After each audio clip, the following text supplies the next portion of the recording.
Because Derek's always right. Always we know right. that. Yeah, we know that that's the case. You've known him long enough. You should know that by now. He would do anything for love, David, but he won't do that. Won't do that.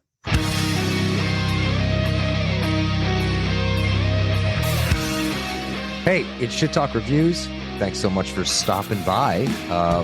It's a Wednesday here, and we decided to drop in and do a little podcast quickie. I'm John. We have Derek and, of course, David in the room. Thank you, John. How's it going? It's going good. For a Wednesday, it's tight. For a Wednesday, yeah. Okay. Sorry about that. I was caught off guard. It happens.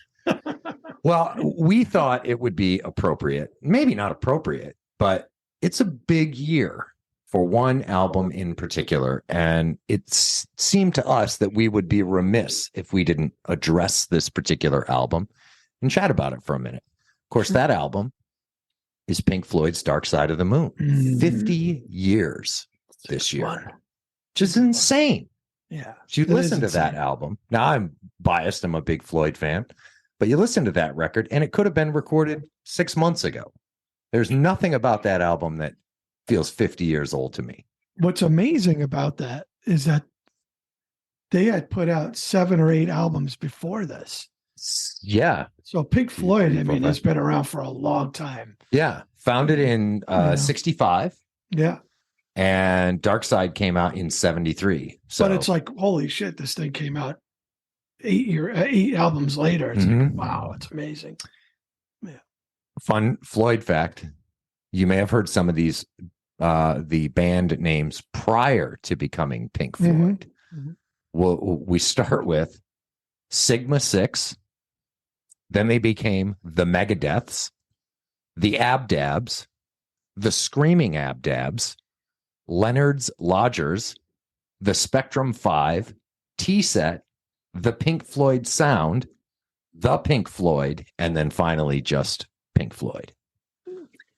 I used to make Pink Floyd the name of all of my characters in early video games, like RPGs, and people made fun of me. But it was interesting because growing up, my mom loved opera and Broadway, and my dad loved the Moody Blues and Elvis. And I'm like, I needed to find something different. And so prior to Slayer, boom, that was what I found. And Dark Side of the Moon was a staple of my young life.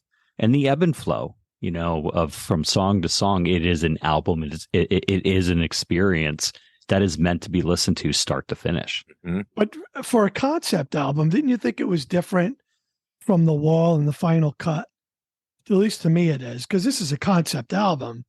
And if it's on mental health, it's on Syd Barrett. I could go on and on what this is about, or whatever they were going through at this particular time. But totally different album from The Wall or the Final Cut, where it had that, I don't know, John, you can help me. It had that flow of something, but this blues and gospel. This to me was more just songs on a track than those other albums. That was a story. Does that make sense? Yeah. I wouldn't argue that. Like, I don't think this is Pink Floyd's best album by far. I don't.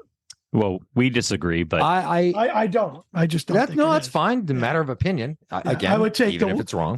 I would take Final Cut, The Wall, or Momentary Lapse of Reason. Well, the Final Cut is one of my all-time favorite Floyd. Why is Dave here? I just if it. Why are you tearing it down? It's not your favorite one. Okay. What do you want me to do? You want me to get on here and just say how great it is? Yes. It's not the best Pink Floyd album to me. It's not. This isn't. Opinions and assholes. Yeah. Which is, opinions and assholes. Yeah. Unbelievable record. I think you'd be hard pressed to argue that it is an amazing record, even if it's not your personal favorite. I think it's for its time. Its timing was perfect for this time period. I think if this album came out before or after this time frame, it wouldn't have been as effective. That's all. I think the timing of this album was spot on. Well, speaking of time, and you run to catch up with the sun, but it's sinking. racing around to come up behind you again. The sun is the same in a relative way, but you're older, shorter of breath, and one day closer to death. It is a perpetual reminder for many generations to live life. Mm-hmm. You know, and the song Time is such a perfect song, and it's perfectly placed in the record. It has a wonderful pacing to it. And that reminder to fucking live continues to inspire me every day. And in my darkest hour, Time is a great song that, starting off with the chimes right at the beginning, wake up and go live. It's awesome. I think it's another thing that's so great about the record is how, and Pink Floyd is known for always having been a fairly experimental band and pushing some envelopes, and the level to which they did that on Dark Side is pretty amazing. You know, half of an entire track is clocks, and they, you know, the work that they went through to sync all those clocks up before they recorded them. You know, and the beginning of Money, Roger Waters was out in a garden shed and he was recording, throwing pocketfuls of change into a mixing bowl or something like that. And then putting out a song that went out to become such a huge, and even now is still a huge commercial hit, that's in 7/4 time. Right. Mm-hmm. It's a very bizarre time signature, but they were so good that they were able to take that very strange and uncomfortable time signature and put lines over it so that it flows, and it does switch to 4/4 time in the middle, but it's such an odd count. But they make it work, and again, that's a credit to the musicianship in that band. And Gilmore's playing on that is just tremendous, and it's stood the test of time. Yeah. Again, the album is great, top to bottom. Is it the best Pink Floyd album? I don't know about that. That we could sit here for days. Well, yeah, I think there were people that would certainly argue that it is, and people like you who would argue it isn't, and that's fine. And who am I to say? It's 45 million sold. You know what I mean? It's the fourth biggest selling album on the planet. Yeah. Do you know which ones are in front of it? I mean, just offhand, Thriller's got to be number one. Yeah. Thriller one. Thriller's the top at 70 million copies. I was surprised by this. AC/DC's Back in Black is 50 million. So I guess I'm not surprised, but still a bit of a surprise. And then coming in at number 3 is Whitney Houston and various artists with the soundtrack to The Bodyguard. I thought the soundtrack to Saturday Night Fever would be on there. It may be on the top 10, I'm but surprised it's not here. You know, higher. It's just The Bodyguard at just over 45 million copies. And but the fact that Dark Side is, again, it's a credit to the commercial appeal, the appeal to people who are, you know, deep music aficionados who like and respect different things than, you know, only commercially appeal, you know, albums with commercial appeal. I mean, 45 million copies of anything is pretty impressive. 736 consecutive weeks. Yeah, how crazy is that? Yeah, I mean, the numbers here are staggering. Who doesn't have it? Yeah. That's what I want to know. It's like, that's a great point. Who hasn't heard it or have it? Well, and every year it gets exposed to a whole new crop of music listeners too, which is great. You know, the fact that the youngsters, the kids, are listening to it and finding it for the majestic album that it is, I think is fucking awesome. Now I'm biased, but I think it's great. Yeah. You know what's just funny? Something. Oh, go ahead, Derek. Oh, well, no, I was just going to say, we talk about majestic. You used the word and us versus us and them. I remember putting that on my freshman year in my dorm of college and using it as like a seduction song for girls and ladies. Did it work? It did not. They were not impressed. And, you know, it's a very deep song, and it's certainly not romantic at all. Yeah. The when you read the lyrics, it's not about you know, romance. It's about the two sides of wars and you know, human nature and, you know, the inclination for humans to want to go to war. But it for me, as my 18-year-old self, I thought it was romance song, and boy, was I wrong. I'm shuddering at the notion of you in a dorm room wooing co-eds Hey, John, in 2012, the album was selected for preservation in the United States by the National Recording Registry, by the Library of Congress, of being culturally, historically, aesthetically significant. It was inducted into the Grammy Hall of Fame in 1999. I thought that's pretty amazing. Warranted too. Yeah, pretty amazing. And again, I'm biased, but and we will completely unnecessarily score this in a minute, but yeah, it's such a good fucking record. Yeah. And as you said, Derek, it's one that is, if you're going to pick any album and listen to it top to bottom, this is the one to do. But you could do that with so many other. Of course you can. Albums. Yes, you can. They're one of the few bands you could just put it on and let it roll from top to bottom. Well, I think they're one of the bands that historically took, not to say that current bands don't, but that took the time to really think through the flow and the listener's experience. They absolutely did. And there is, and I use the term ebb and flow. Mm-hmm. It is perfectly done to take you through an emotional experience. You feel, and I still feel it, years later. I mean, my 8-9-year-old self found it. And now my 49-year-old self still feels it years later. And it, and it's also one of those albums, I listen to it really loud. You don't just put it on and have it in the background. And, the kids will get in the car. I'm like, why do you put up the music so loud?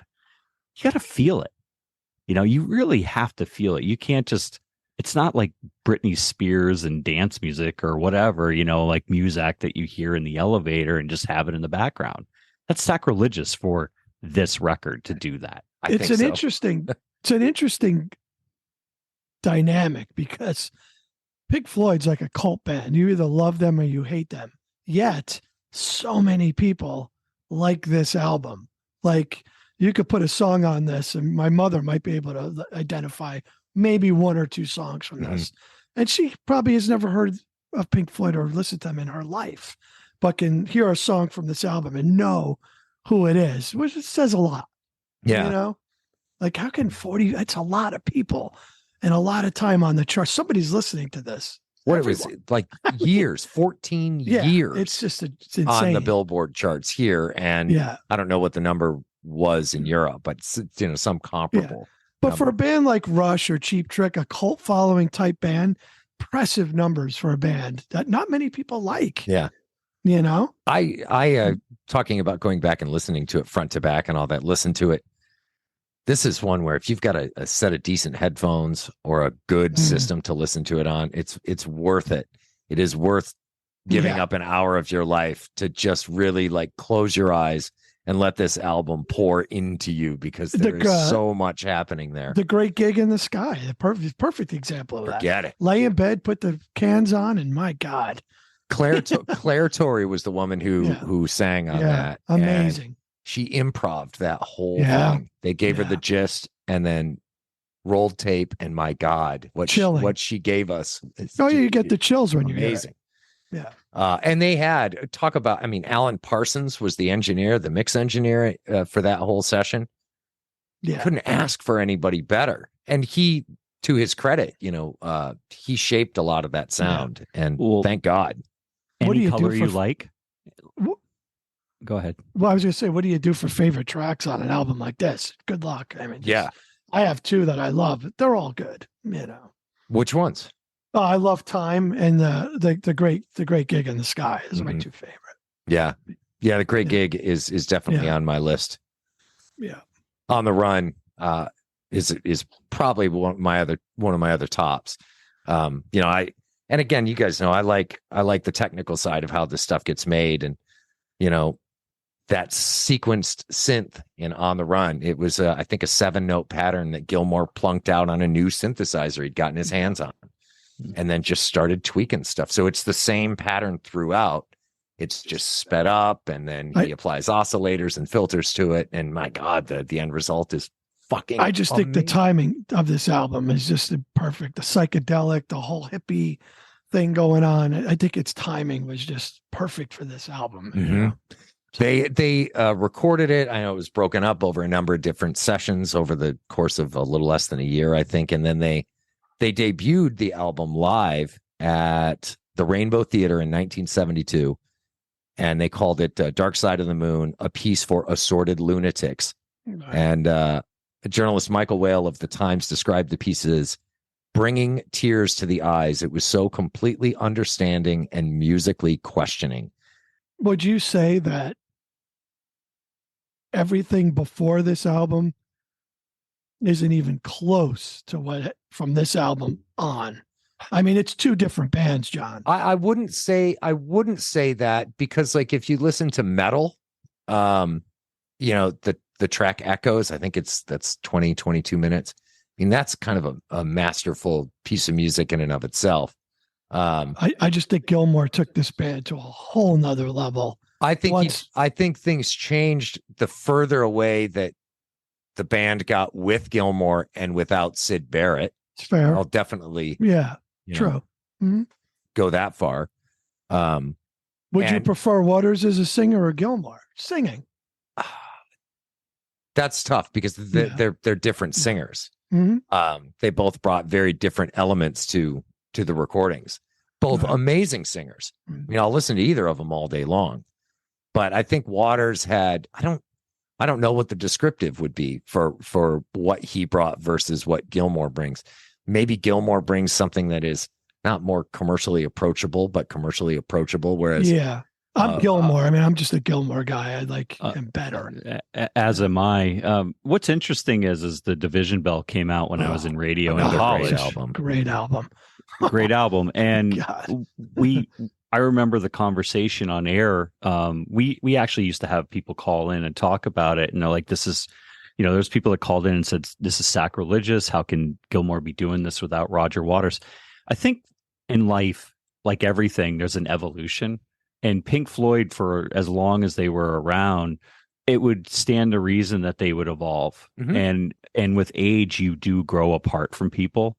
And Roger Waters went one way and Gilmour went another way. And so it goes. And it's like a marriage or a divorce or whatever, everything else. And so the music has changed over time. And so asking what's better before or after the Dark Side of the Moon is impossible to answer because it's been a long-term evolution with a number of marriages that have failed. It's just different.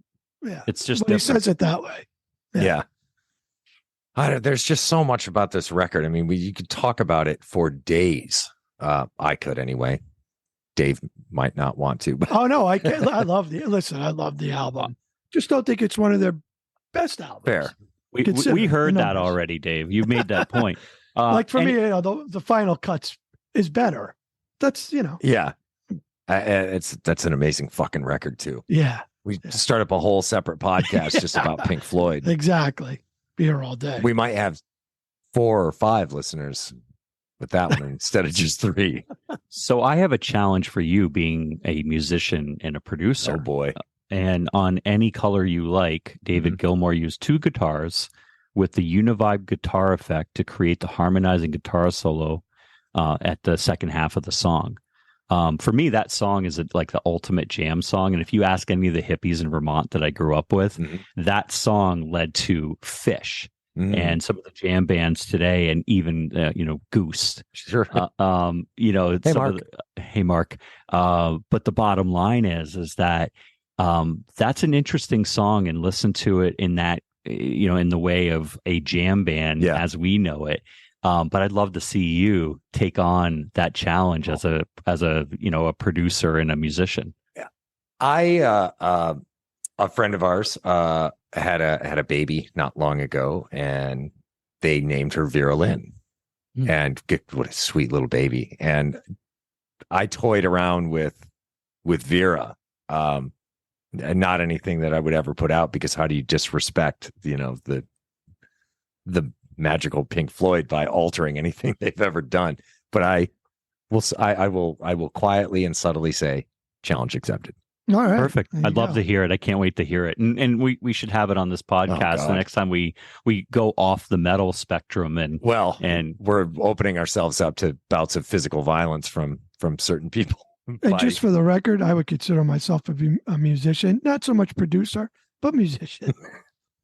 Proceed. You got that A chord, man. You're all over it.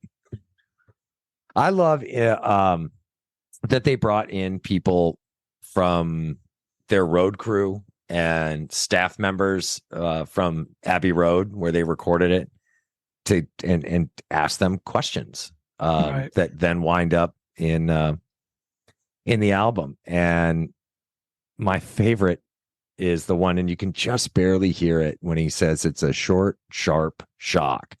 And I found a transcript, and what this guy says, like, not to draw this out, but what he said, the entire clip of his interview was, so that was the last time I was violent, about 3 days ago. The question was, when was the last time you were violent? So that was the last time I was violent, about 3 days ago. Because the thing is, man, it's like when you're driving on the road, I mean, like, you get a person who is that rude, they're going to kill you. So, like, if you give them a quick, short, sharp shock, they don't do it again. Dig it? I mean, he got off light because I could have given him a thrashing. I only hit him once. And just, maybe it's a romantic notion or a sentimental notion, but I picture these guys having these interviews in Abbey Road Studios back in the, in the mid 60s. And it's a time that I wasn't around for. I came around a little less than 10 years later, but I don't know, this album, it's one of those records that I think you mentioned it earlier. You put it on and it just fucking brings the feels, because it is such a well done album. Yeah. It's performed as perfectly as you can get. And sure, there's flaws in there, but those flaws together, the cumulative effect of all those flaws. And to be their 8th studio album is insane when you think about that. An amazing band. They continued to be an amazing band. They're obviously not active now. I will say this, at risk of upsetting people. I've mentioned it to you, that the fact that they are not, we all have musicians or people maybe who we don't know, but when they go, when they die, it's going to affect you, and it's going to break your heart. Well, obviously, and I think you feel the same way about Gilmour that I do. Being a Gilmour guy, when he passes, it's gonna rock some people. Yeah. But I'm almost happy, and I feel fucked up saying this, but I'm almost happy that he's not particularly active writing and releasing music now, because if he died in 90, when they're still putting out amazing stuff, to know, like, well, that's it. We're not going to get any more. It already feels like they made the conscious choice to stop releasing music, at least as Pink Floyd. So it feels like it won't hurt as bad. I don't know. Is that a good point? I mean, he has solo projects that he's done, but it's not Pink Floyd. It's not Pink Floyd. Yeah. Still all great stuff. Right. But I don't know. Well, he's also taken a break from that too. I mean, it's obvious when he sold his guitars for charity for, I think it was for the Earth, actually, for global warming. He kind of made it clear that he told the stories about each guitar. He made a fortune. Yeah. Charity did. For charity. Yeah. And as a result, and it kind of, that's a white flag when you're taking your cherished guitars and you are, and as he put it, giving, them another life with more people to bring them joy. Yeah. As much joy as those guitars had brought him. Yeah. It kind of, that to me is the telltale sign. It was a signifier. He's kind of hanging it up, and that's okay. That's a graceful way to go. Yeah. And, and he has said that he's enjoyed being a grandfather. I don't look at him as a grandfather. And when he was playing, single, as a solo artist, I looked at him and I saw a grandpa that was just shredding still. Mm-hmm. Badass. Vocally too. Incredible singer. Amazing. He never lost his vocals. No. Never. That the auction when he put the Black Stratocaster out into the public for somebody else to take custody of it. What a huge, like you said, what a huge step that was. Right. My God, what a win for whoever it was that was able to get their hands on that. I mean, that is the guitar that, the lead from Comfortably Numb and all the music that frankly, really important, incredible music was written on that instrument. And now somebody else gets to use it. if I won the lottery, I would build a castle for just that guitar, and I would have like a moat, and I'd have all kinds of like weird lasers that it would trigger, and I'd just make it. I'd put it there for people to come look at and just dote upon, because it's that important, at least for me. No, and I think for a lot of people, it's one of those important instruments that, were it not for that instrument, yes, I'm sure would have played equally as amazing work, but it may have sounded different. It may have brought a different vibe to the music that he. It's real life. It's real life Excalibur. Yeah, yeah. So to me, the band. To me, this all ended with their last album. Was that Endless River? I think it was called. Yeah. You knew it was the end. I mean, that was pretty much it. Otherwise, they're going to do their solo stuff. Waters does it with the Wall. He tours and does his arenas and stadiums and does his thing, but it's over now. You'll never see them probably live again. Yeah. I got to see them in 90, God, I don't know. 89 for me. It was the early 90s I saw them. Yeah. I wish I would have seen that tour as well. Yeah. I saw the Pulse tour, but I am so, and they played the second half of Dark Side on that tour. So I did get to see that live. Yeah. And I got to see it with an incarnation of the band. Obviously, Waters was out. Sid, of course, was out in 65. I think it was later, John. Was it 68, maybe 67? I think you're right about that. Yeah, I think it was a little later. Barrett left in 68. 68. But I did love the more recent incarnation of the band. They had amazing players in there. Guy Pratt on bass, and so I was thrilled to get to see them when I saw them. Though that is certainly not to say that I wouldn't have loved to have seen them in the early days too. Just quick before we wrap up.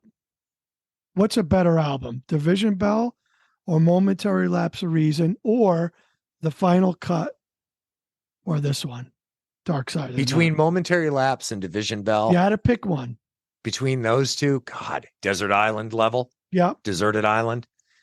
Ooh. I'm going Momentary Lapse. If it's between the Division Bell and Momentary Lapse of Reason. I would probably lean that way, I think we'll all lean towards Momentary, but Division Bell's unreal. Now, between The Final Cut and Dark Side? I mean, I'm going Cut. I'm going Dark Side. God, man. It's tough. That's a painful question. Can't lose. I mean, it's a win-win. Either way, you get and I just wanted to throw it out there because I know you're such a huge Cut guy. I don't know. Yeah. I don't know. Yeah. Because this is, and we'll get to this here momentarily. Well, I can't answer it. Yeah. I might have to have, like it's a coin flip because The Final Cut is an fucking believable record. I know. So good. Another concept album. Yeah. All right. So let's get down to numbers. Score it? Which again seems fucking insulting to the band, but let's do it anyway. What would you put on it, Derek? 9.5. And the only reason why it's not a 10 is it's kind of like Gilmour not playing more solos. It's kind of like pick your favorite, artist, painter, not letting them paint. Yeah. And that's my only complaint about the records. There's just not enough of him soloing. But that's it. That's my only complaint. Yeah. Dave? 45 million people bought this record. There's a reason. It's a 9.5, 10 all day. Yeah. Come on. I'm right there too. I'm like 9.85, 9. What are we doing? It's a classic. Even with its imperfections, and there are some. It's as closest to 10 as you can get. Can't get a whole lot closer to a perfect record. Yeah, I agree. I mean, the flow is amazing. The performance is amazing. The production is amazing. The fucking album artwork is amazing. But just keep in mind, they have so many other albums that could be a 9.5. True. Or 9. You know what I mean? So many others. But they're a great band. They're just a great band. I'm not one to issue marching orders, but I would say if you're one of the 3 people who hear this, please put on Dark Side of the Moon. Start at the front, go to the back. Yeah. Especially with you two, because you're such metal guys, knuckle dragging guys. It's hard to believe, like you're the type of fans that you guys are. Somehow go back to this. Stop being so fucking judgmental. My God, man. Like you could love Listen, you can listen to all your heavy metal as you want, but for some reason we always go back. It's demeaning. So demeaning. Just trying to make a point. It's odd. It's an album that you go back to. It's one of those albums. Yeah. I mean, look, I won't even call them guilty pleasures, but there are albums certainly outside of the metal genre that I will always go back to and love. I may not love every song on them, but I mean, I'll throw a curveball at you right now. Like, what's your go-to album that Men at Work, you said? Oh, well, that's always a winner. Not necessarily a go-to, but I always love it. I mean, First Under the Wire. It's Little River Band. Yeah. I mean, it's LRB, baby. You know, you don't get a whole lot farther away from Meshuggah than Little River Band. But it's a great record. So my go-to is High and Dry, Def Leppard. To me, that album, that's Derek's favorite band. To me, that album is unbelievable. Love. It's a good record. That's a go-to for me. What would you, if you had to score it right now without thinking about it? Wow. It's a 9. That's Def Leppard's best album. Yeah. In my opinion. Yeah. Well, that's fair. Yeah. Well, this has been a treat. Like I said, it was an opportunity to get to listen to an album that I'm going to listen to on the regs anyway. We could talk Pink Floyd all day. Yeah, but it's 50 years old, and like I said at the top, you listen to this, and I would never just right off the bat go like, "Oh, well, it's a good album," but you can tell that it was recorded 50 fucking years ago. Yeah, it doesn't sound like it was recorded 50 years ago. That's a good point. Very good point. So that's all I got, man. Thank you, members of Pink Floyd, for giving us that album and all the others you've given us as well. Yeah. Derek's a huge Floyd guy. He's a big fan, you know. So I was a fan of Floyd before I was metal. Yeah, you know, I was too. I was probably as we all were. You know, to that end, I'll tell you a quick story. Pink Floyd. I have Pink Floyd to thank for all of my interest in music. I think it was 6 years old. I'm laying in bed one night, got the little clock radio on the nightstand, was listening to Q106, the local rock station out of Lansing, Michigan, and Another Brick in the Wall Part 2 comes on. Mm-hmm. And I remember it like it was last week, laying in bed, and that it scared me. And I didn't know why, because I was fucking 6. But I remember being really affected by what I was hearing. And it wasn't until a couple of years later that it clicked. And I went like, oh, that's right. You know, that was the power of music to change the way you feel. Right. And so I knew, again, at 6, maybe 7 years old, that the power of it. It's interesting. Again, that's Pink Floyd. I have Pink Floyd to thank for the entree into music. Yeah. So it started early, and it started with Pink Floyd. Got to have it. Hey, John, by the way, I can't believe I missed it. Love the shirt. Oh, yeah. Absolutely love it. Yeah, man. Earned. Nice.